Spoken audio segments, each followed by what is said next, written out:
Hello दोस्तों, welcome to this session. This session is part of our 50 days 50 marks series wherein हम IAIFS का जो paper है और in the upcoming JIB cycle उसमें हम किस तरीके से 50 मार्क्स ऑब्टेन करने से रिलेटेड एफर्ट लगा सकते हैं वो हम कर रहे हैं। तो in these sessions we are discussing the most important topics जिनसे रिलेटेड प्रीवियसली क्वेश्चंस पूछे गए हैं। तो वी हैव एन आइडिया कि IIBF क्वेश्चंस को एटलीस्ट टॉपिक्स को तो रिपीट करता है, कुछ क्वेश्चंस भी रिपीट हो जाते हैं बट टॉपिक्स को तो डेफिनेटली रिपीट करता है। तो दीज टॉपिक्स को अगर हम कॉम्प्रहेंसिवली अच्छे से पढ़ लेंगे तो एग्ज़ाम में एटलीस्ट 50 मार्क्स आने के हमारे चांसेस थोड़े हाई हो जाते हैं। Okay, so that is what we are doing. तो प्रीवियसली जो क्वेश्चंस पूछे गए हैं प्रीवियस ईयर्स के उन के बेसिस पर we have come up with these topics and few topics related to which exam में क्वेश्चन आ सकता है वो भी हम डिस्कस करेंगे। तो ये टॉपिक्स को पढ़ने के बाद we will also see previously memory based paper में से कि क्वेश्चंस कैसे आए हैं और कैसे क्वेश्चंस पूछे जा सकते हैं इन द एग्जाम। ठीक है, तो before moving ahead I would like to say कि ये जो है हमारा डे 11 है एंड 9th चैप्टर हम यहाँ पर डिस्कस कर रहे हैं। तो मॉड्यूल है ऑलमोस्ट एंड पर आने वाला है। Right, if you are preparing for the upcoming JIB exam तो आपको डेफिनेटली गाइडेंस कंसिडर करना चाहिए, क्योंकि कई बार हमारे पास टाइम कम होता है या फिर कुछ कॉन्सेप्ट जल्दी समझ में नहीं आ रहे हैं, तो you need help of some mentor। ठीक है, तो that we are providing through our master course as well as live crash course which is presently running। तो आप उसमें enroll कर सकते हैं by clicking on the link given in the description। तो इस courses में you will find the material related to all the 4 components, या फिर मास्टर कोर्स की अगर मैं बात करूं तो इंडिविजुअल कंपोनेंट्स का भी कोर्स दिया हुआ है। तो क्या क्या मटेरियल है? Firstly you have the recorded videos in the master course, right, जिसमें आपको वीडियोस 15-15 मिनट्स के short videos which you can watch during the break या कम्यूट टाइम उनको प्रोवाइड किया जाता है एंड इन वीडियोस के थ्रू आप सिलेबस को पूरा कवर करते हैं। राइट, अब along with that each and every chapter के साथ MCQs, full and mock test, revision के लिए short notes and also exam के पहले we have the live classes. Okay, तो these will help you in preparing really well. अब ये live crash course की बात करूँ तो we do not have the recorded videos, rest everything is there and live classes already run हो रहे हैं। You can be part of it। Okay, to avail that you can click on the link given in the description and do not forget to use the coupon code जो भी वहाँ पर है। Master course की अगर मैं बात करूँ तो JIB 75 ये कोड यहाँ पर लगाने पे आपको 75% का डिस्काउंट मिल रहा है on the specific course value. ठीक है, तो in this session we'll be discussing chapter number 9 of module international economic organizations। अभी इंटरनेशनल इकोनॉमिक ऑर्गेनाइजेशन 3 टाइप्स के ऑर्गेनाइजेशंस को हम मेनली डिस्कस करते हैं इस चैप्टर में। Our main focus is on these 2 types of organizations. ठीक है, इससे खास क्वेश्चन नहीं आया है so we will be skipping that, but बाकी दोनों तो अच्छे से डिस्कस करेंगे। तो इकोनॉमिक डेवलपमेंट एंड ट्रेड। ठीक है, इकोनॉमिक डेवलपमेंट की जब हम बात कर रहे हैं there are few important international, तो ये ऑर्गेनाइजेशंस कैसे इंटरनेशनल, तो दो इम्पॉर्टेंट ऑर्गेनाइजेशंस की हम बात कर सकते हैं। They are International Monetary Fund and World Bank. तो इनका डेवलपमेंट कैसे हुआ, what is the background, let us have a look. तो इन्हें ब्रेटन वुड्स इंस्टीट्यूशंस कहा जाता है। So you can see this beautiful mountain और उसके सामने ये होटल है, तो building is actually a hotel. तो यहाँ पर एक मीटिंग की गई थी just near the end of the we can से सेकेंड वर्ल्ड वॉर। ठीक है, 1944 के टाइम पर की गई थी एंड एक्चुअली 1945-44 में ये मीटिंग करेंगे ऐसे ऐसे करके डिस्कशंस हुए थे। तो 1945 के टाइम पे अ lot of countries were invited for this meeting. United Nations monetary and financial conference नाम की ये मीटिंग है। तो यूनाइटेड नेशंस के जो प्लेटफॉर्म है उसके अंडर ये मीटिंग कराई जा रही थी। अराउंड 45 नेशंस जो है यहाँ पर अटेंड करते हैं इस मीटिंग को। माउंट वॉशिंगटन होटल जो यहाँ पर पीछे में बैकग्राउंड में आपको दिख रहा है, इस होटल में दे कम। ये न्यू हैम्पशायर USA में है, ब्रेटन वुड्स नाम की जगह पर। दैट इज वाई दो इंस्टीट्यूशंस जो इस मीटिंग के बाद एस्टैब्लिश किए गए थे, they are called the Bretton Woods institutions. तो Bretton Woods is the name of the place. अब इसके साथ दीज टू इंस्टीट्यूशंस कौन से? International bank for reconstruction and development. तो उस समय मेनली यूरोप जो है उसको रिकंस्ट्रक्शन की रिक्वायरमेंट थी, बिकॉज वॉर में बहुत ज़्यादा डिस्ट्रक्शन हो गया था। तो पहले डेवलप था, बट वॉर में डिस्ट्रक्शन हुआ तो इट नीडेड रिकंस्ट्रक्शन।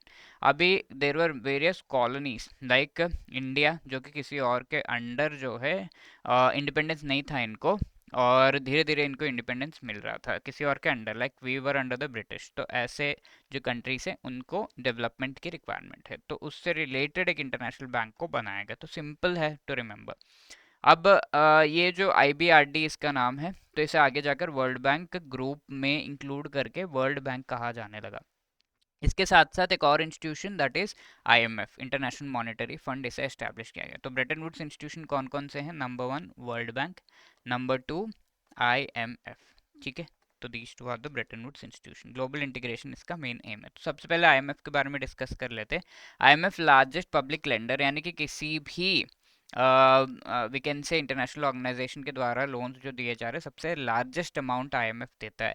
मेंबरशिप किसी भी कंट्री के लिए ओपन है जो IMF के रूल्स रेगुलेशंस को फॉलो करेंगे। इनको कोटा सब्सक्रिप्शंस मिलते हैं, दैट इज अगर ये IMF है तो each and every country has to contribute some money. India ने भी रुपीस में कुछ पैसे जो है यहाँ पर दिए हुए हैं, तो वो पैसे जब IMF लेता है तो उनको कंपेयर करके IMF is going to consider कि हाँ कौन से कंट्री को कितना वोटिंग राइट्स, कितना जो है हम कोटा सब्सक्रिप्शन दे सकते हैं। तो उसे कोटा सब्सक्रिप्शन कहते हैं, यानी कि वोटिंग राइट्स कितना मिलेगा, जितना कंट्रीब्यूट करेंगे वो जो सबसे बड़ा कंट्रीब्यूटर होगा they will get the most benefits, isn't it? There are two benefits that the IMF gives. One is कि आपको कितना वोटिंग राइट्स मिलने वाला है, कोटा मिलने वाला है।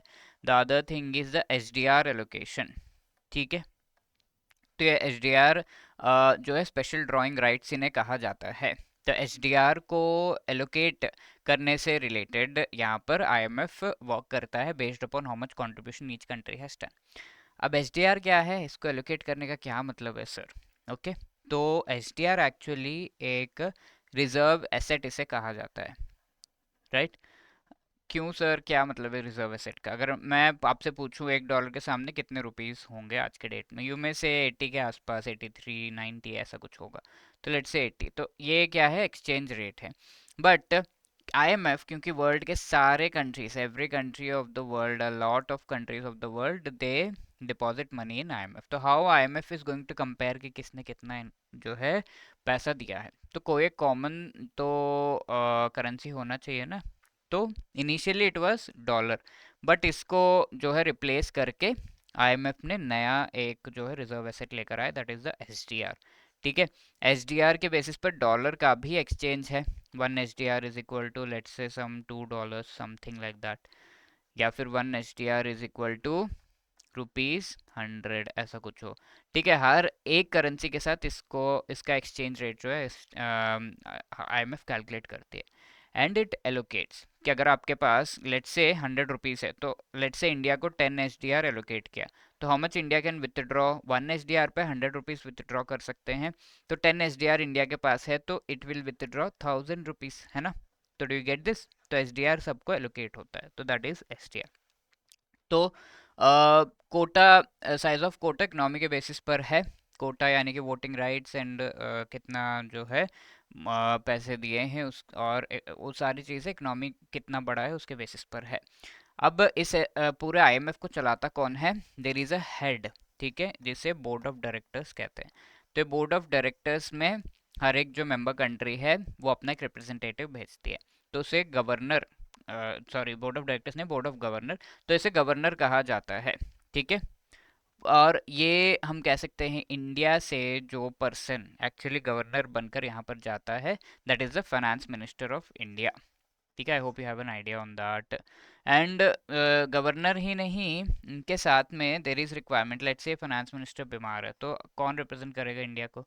तो इनके साथ में एक अल्टरनेट गवर्नर भी होता है। तो इंडिया का अल्टरनेट गवर्नर है the governor of RBI। RBI का गवर्नर इंडिया का अल्टरनेट गवर्नर है।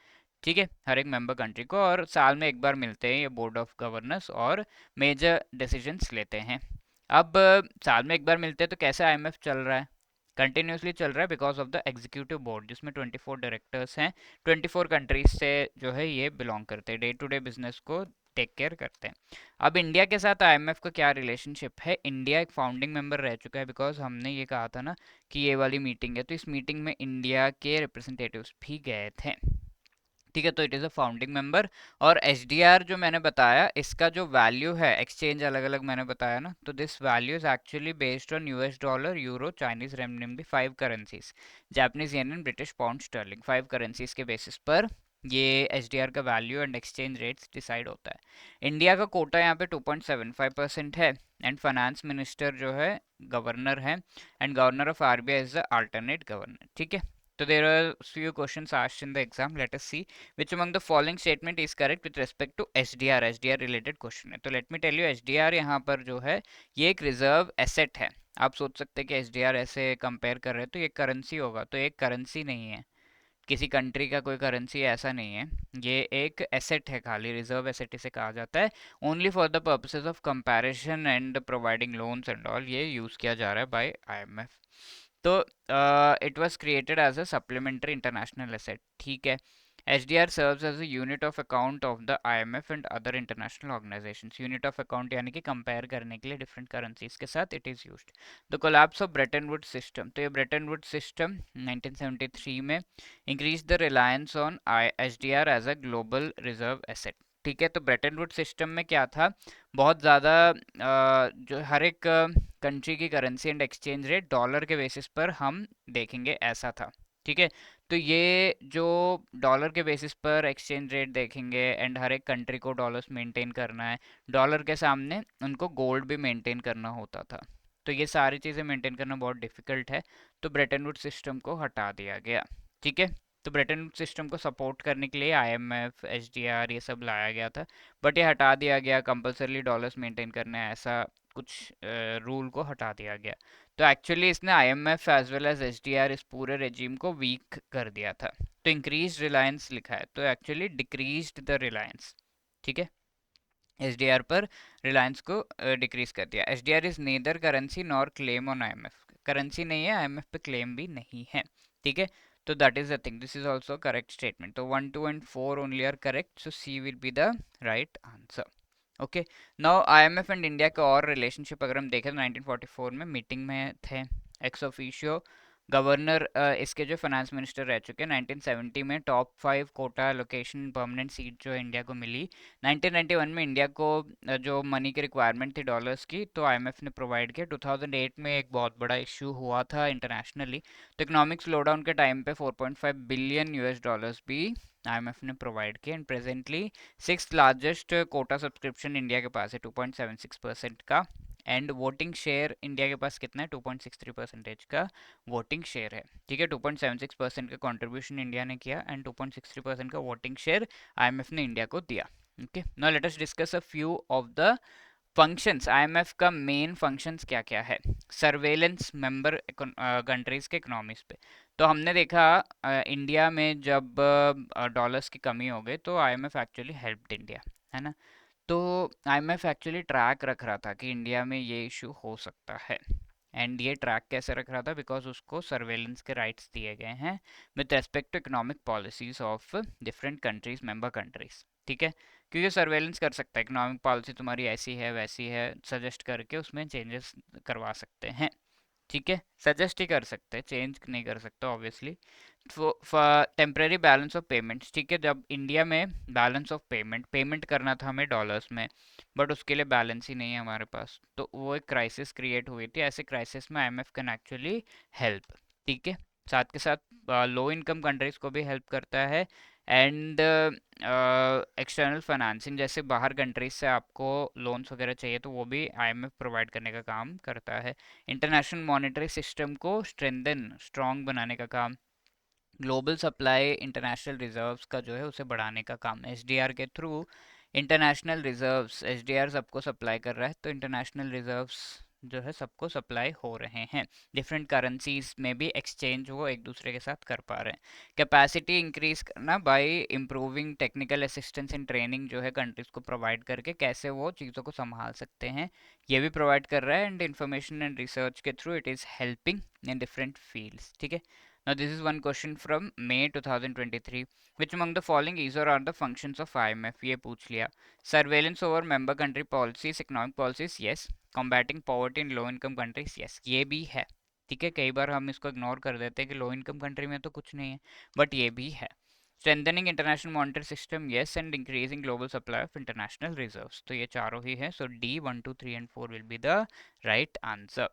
Okay, now moving to World Bank. World Bank को पहले आईबीआरडी कहा जा रहा था, वेस्टर्न यूरोप के रिकंस्ट्रक्शन के लिए इसे डेवलप किया गया। अब वर्ल्ड बैंक में एक्चुअली आगे जाकर 5 जो है ग्रुप ऑफ एंटिटीज इंक्लूड हो गए।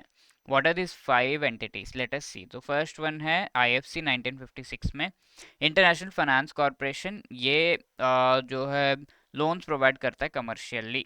ठीक है, प्राइवेट सेक्टर इन्वेस्टमेंट को बढ़ावा देना एंड लोन्स प्रोवाइड करना। तो इंडिया इसका फाउंडिंग मेंबर रह चुका है। जब ये बन रहा था आईएफसी 1956 में, India was part of those meetings and negotiations also. और सबसे ज़्यादा लोन आईएफसी जो है वो इंडिया को ही देता है। 1960 में आईडीए को लाया गया, इंटरनेशनल डेवलपमेंट एसोसिएशन। तो डेवलपमेंट जब भी मैंने आपको बताया था, वो poorest of the poor Nations, very poor countries को हेल्प करने के लिए ये डेवलपमेंट एसोसिएशन लाया गया। कैसे हेल्प कर रहा है? 25 टू 40 ईयर्स के लोन्स प्रोवाइड करना, एंड उनके टर्म्स काफ़ी इजी एंड इंटरेस्ट फ्री कई बार होते हैं। सॉफ्ट लोन्स, लार्ज टर्म के, लॉन्ग टर्म के इंटरेस्ट फ्री लोन्स। साथ के साथ ग्रांट्स भी प्रोवाइड कर रहा है, ताकि लेट्स से किसी को जो है आप किसी को पैसे दे देते हैं एंड यू से कि रखो, रिटर्न करने की ज़रूरत नहीं है, यू जस्ट यूज़ इट। ठीक है, तो that is called a grant. तो it is also providing grants to different countries. ठीक है, ये दो इनिशिएटिव्स के थ्रू। और मेंबर ये जो है इसके पास पैसे आते कहाँ हैं आईडीए के पास, क्योंकि ये लाइक दान में दे दे रहा है, लॉन्ग टर्म लोन में पैसे दे दे रहा है। तो who actually finances this IDA? IDA is financed by member countries. सारे जो मेंबर कंट्रीज हैं वो कंट्रीब्यूट करते हैं। 1960 में इस्टेब्लिश किया गया। अब इंटरनेशनली इन्वेस्टमेंट्स हो रहे हैं कई सारे, तो उससे रिलेटेड कोई डिस्प्यूट्स होते हैं तो उनको रिजॉल्व करने के लिए international centre for settlement of investment disputes, तो इसका इंडिया पार्ट नहीं है, ना इसका कोई वी कैन से कि फाउंडिंग मेंबर है इंडिया। 1970 में इसने अपना एम चेंज कर दिया। पहले क्या था? रीबिल्ड करना, वेस्टर्न यूरोप को रीबिल्ड करना मेन एम था। ठीक है, रिकंस्ट्रक्शन मेन एम था। अब यूरोप तो रीबिल्ड हो गया, यूरोप तो इतना ज़्यादा डेवलप हो गया, तो what should be the aim of world Bank now? And poverty. ठीक है, न्यू एम 1970। 1988 में मिगा नाम का जो है मल्टीलेटरल इन्वेस्टमेंट गारंटी एजेंसी लाया गया। तो लेट्स से यूएसए में से कोई जो है इंडिया में इन्वेस्ट करना चाहता है, बट ये इन्वेस्टमेंट से वो डर रहा है, बिकॉज अगर रिटर्न आया या फिर नहीं आया तो क्या होगा, आया और उसे सेंड नहीं किया गया तो क्या होगा। तो ऐसे में there should be some international organization. ऐसे में क्या करते हैं जनरली, बैंक्स जो है वो गारंटी प्रोवाइड करते हैं। तो इंटरनेशनली बैंक्स भी डर रहे हैं, तो एक और इंटरनेशनल ऑर्गेनाइजेशन मिगा को लाया गया, ताकि इट कैन गारंटी कि भाई ये जो तुम्हारा प्रॉफिट है वो कहीं नहीं जा रहा, you will definitely get it, I guarantee, please invest. ठीक है, ऐसे गारंटी करते हैं और गवर्नमेंट्स को हेल्प करते हैं with respect to increasing investment. तो वोटिंग राइट्स, फाइनेंशियल कॉन्ट्रीब्यूशंस के बेसिस पर इंटरनेशनल क्रेडिट मार्केट्स से जो है पैसे ये उठाते हैं। Now let us try to answer this question, which among the following is or functions of multilateral investment guarantee agency? Foreign direct investments को, एफडीआई को ये प्रमोट कर रहा है डेवलपिंग कंट्रीज में। तो मेन काम तो यही है कि डेवलपिंग कंट्रीज में इन्वेस्टमेंट्स आए, गारंटी करे। The investors protecting against non commercial and political risk. ठीक है, तो ये नॉन कमर्शियल पॉलिटिकल रिस्क के अगेंस्ट जो है प्रोटेक्ट करता है, यानी कि कोई ऐसा है जहाँ पर लेट्स से ये इन्वेस्टमेंट किया गया और ये पर्सन खुद ही डिफॉल्ट कर रहा है, तो वैसे में तो मिगा हेल्प नहीं करेगा। बट उसके अलावा दैट इज़ कमर्शियल रिस्क। अब नॉन कमर्शियल उसके अलावा कोई और चीज़, बैंक्रप्सी हो गया, कुछ ऐसा कुछ, या फिर वहाँ की गवर्नमेंट जो है फेल हो गई, ऐसा कुछ हो रहा है, तो in that case guarantee provide किया है तो I will repay, so that is there. So yes, advising governments on how to attract investment, yes. Sanctioning long term infrastructure loans. ठीक है, यहाँ पर आपका सही जवाब होगा ए, बिकॉज लॉन्ग टर्म कोई लोन वगैरह प्रोवाइड करने का काम नहीं है, इन्वेस्टमेंट गारंटी एजेंसी है। ठीक है, तो fourth is not a correct thing related here, related नहीं है। And which among the following organization of world Bank provide soft loans, poorest of the poor nations को सॉफ्ट लोन्स कौन provide करता है? अक्टूबर में पूछा हुआ क्वेश्चन। तो वी नो कि IDA International Development Association is the right answer, so we be will be the right answer. हमने देखा ना, आईडीए जो है poorest of the poor nation को सॉफ्ट लोन्स प्रोवाइड कर रहा है। Okay, so that is the thing. Now world bank India में किस तरीके के जो है इनिशिएटिव्स लेकर आता है? बहुत सारे हैं, ऑलमोस्ट हर एक फील्ड में। एग्रीकल्चर अभी भी जो है it is very early active in India. Agriculture machinery project 1948 में इंडिया में एक ऑफिस खोला, रेजिडेंट मिशन जिसे कहा जा रहा है 1957 में। 1980 में डेवलपमेंट प्रोजेक्ट्स को डेवलप करने में हेल्प किया। आईएमएफ वर्ल्ड बैंक कंपेयर अगर हम करें, आईएमएफ एक single institution, world bank group of 5 institutions है। International monetary system, exchange rate stability, ये सब को संभालने का काम इसका है। साथ में बैलेंस ऑफ पेमेंट अगर कोई इश्यू हो रहा है तो ऐसे में IMF is going to help you. ठीक है, यानी कि जैसे इंडिया में 1991 में इश्यू हो गया था, वी कुड नॉट पे इन डॉलर्स, तो आईएमएफ एक्चुअली हेल्प्ड। और कोटा सब्सक्रिप्शंस के थ्रू रिसोर्सेज को प्रोवाइड करने का यहाँ पर जो है काम हो रहा है, राइट। तो आईएमएफ को किस तरीके से लोन जो है लोन देने के लिए वगैरह के लिए पैसे कहाँ से आ रहे हैं? तो आईएमएफ को कोटा सब्सक्रिप्शंस, यानी कि जो मेंबर कंट्रीज है, they are providing this money and based upon that only ये पैसा जो है आईएमएफ आगे लोन वगैरह में दे रहा है। अब वर्ल्ड बैंक की अगर हम बात करें, 5 इंस्टीट्यूशन से economic development, long term financing, private enterprises related चीज़ें, आईबीआरडी, आईएफसी जो है बोरो करते हैं, एंड आईडीए को डोनेशंस मिलते हैं, डेवलपमेंट एसोसिएशन को डोनेशंस, बाकी सब जो है बोरो करके फिर आगे लोन देते हैं। That is the thing. Okay, let us answer this question. World bank's activities are focused in which among the following fields? India से रिलेटेड अगर हम देखें, इन जनरल देखें तो किस फील्ड में है? Human development, agriculture, rural development, poverty alleviation, governance, चारों ही फील्ड्स में वर्ल्ड बैंक इज एक्टिव। ठीक है, तो D will be the right answer. Now one more, जून में पूछा हुआ question, which of these is correct with respect to membership of world bank group? It is owned by its member countries who contribute basic share capital. तो world bank group में member countries जो है contribute करते हैं, हमने देखा है।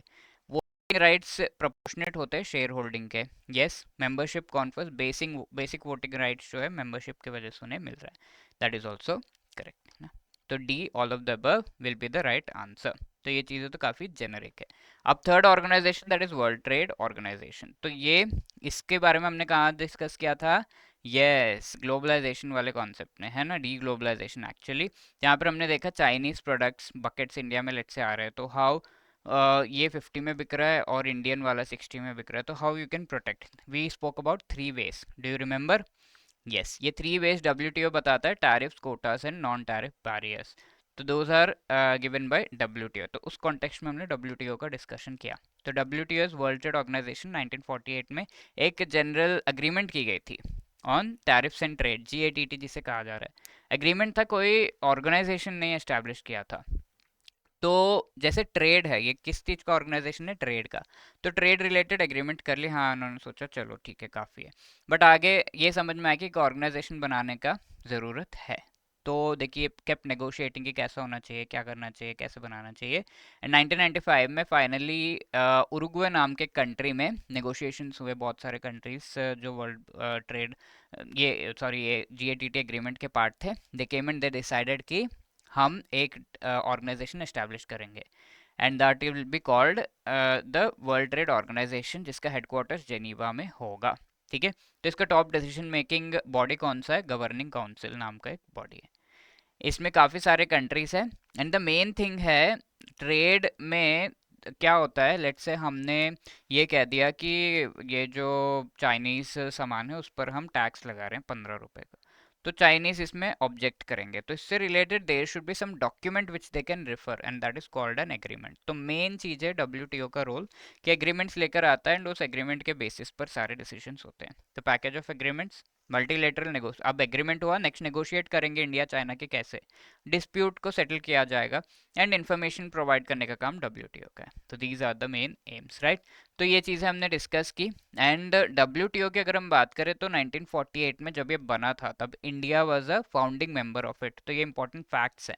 India उस पर्टिकुलर मीटिंग का जो उस समय एक जनरल एग्रीमेंट की गई थी, उस मीटिंग का पार्ट इंडिया था 1995 में व्हेन ये डब्ल्यूटीओ बना, then also India was part of it. तो the India founding member of WTO and GATT also, right. And 2001 में इंडिया को जो है one of the most outspoken, यानी कि बहुत अच्छे तरीके से चीज़ों को डिबेट करते हुए डेवलपिंग कंट्रीज के राइट्स को प्रोटेक्ट करने के लिए इंडिया आगे बढ़कर आ रहा है, इस तरीके से रिकॉग्नाइज किया गया था 2001 के डब्ल्यूटीओ दोहा के सेशन में। ओके, अब कौन कौन से एग्रीमेंट्स है यहाँ पर? Reduction of tariff and non tariff barriers नाम का इससे रिलेटेड जो है इंपॉर्टेंट रूल्स एंड ऑल। अब trade related investment measures, TRIMS नाम का एग्रीमेंट है, यानी कि ट्रेड अगर हम कर रहे हैं तो उससे रिलेटेड इन्वेस्टमेंट से रिलेटेड ये एग्रीमेंट है। ओके, तो ट्रेड से रिलेटेड ये agreement. Then trade related intellectual property rights. Let say किसी का गाना मैंने कॉपी कर लिया और उस पर कॉपीराइट्स हो रहे हैं, तो इसको किस तरीके से कौन क्लेम कर सकता है, किस गाने पर हम जो है कॉपीराइट्स रिजर्व कर सकते हैं, किस पे नहीं कर सकते, दीज थिंग्स इससे related international agreement, so that disputes and fights ना हो। एग्रीकल्चर पे बहुत होता है, ठीक है, उसका सैनिटरी एंड फाइटोसैनिटरी मेजर्स, यानी कि लेट्स से यहाँ पर ये जो बकेट है मैंने कह दिया कि buckets quality is not good, plastic का हम इंपोर्ट नहीं करेंगे इसको। तो व्हाट विल डिसाइड कि क्वालिटी कैसे होनी चाहिए and when we can say this, तो इससे रिलेटेड ये सैनिटरी एंड फाइटोसैनिटरी मेजर्स से रिलेटेड ये एग्रीमेंट है। Multi fibre agreement with respect to different kinds of we can say multi fibre जो है कनेक्टिविटी से रिलेटेड ये एग्रीमेंट है। ओके, तो this is one question, India has signed which among the following accords with the WTO, right. तो reduction of tariff and non tariff barrier, then TRIMs, TRIPS, agreement on sanitary and phytosanitary measures and multi fibre agreement, right. तो actually हमने ये सारे ही sign किए हैं and ये सारे agreements इसीलिए मैंने आपको दिखाए, तो D will be the right answer here. अब ये क्वेश्चन आपके लिए होमवर्क है, थोड़ा बहुत जो हमने पढ़ा उसके बेसिस पर you have to read this question and try to answer. ये थोड़ा सा डिफिकल्ट है, but yeah read it properly and try to answer, ये जून में पूछा हुआ क्वेश्चन है। ओके, तो I want to see all of your answers in the comment section and I hope you will be doing that. If you have any other question you can definitely, कोई और query है तो आप यहाँ पर 8146207241 पर definitely हमें लिख सकते हैं, hello@edutab.co.in पर जो है आप मेल भी कर सकते हैं and you can call on this number and talk to us, ठीक है। तो with this I would like to wish you all the best and if you need any guidance you can avail the courses जिनका link description में दिया हुआ है। All the best, thank you and prepare really well, keep your confidence high, thank you।